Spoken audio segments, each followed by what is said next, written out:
مساء الخير. تقييم جديد ومعانا النهاردة فروزن تشيري كولا. دوت من إنتاج سامز فيب، ده أمريكي، بريميوم برضو.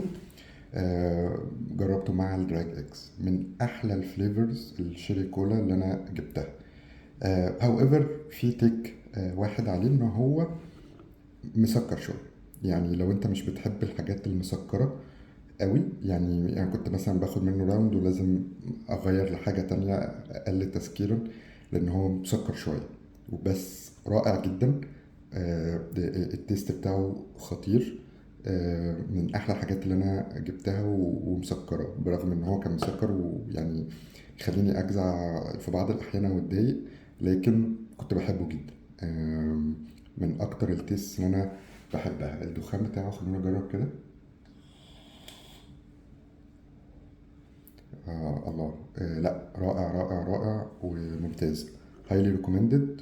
ولو بتحب الحاجات المسكرة والكولا، جرب الفليفر دوت.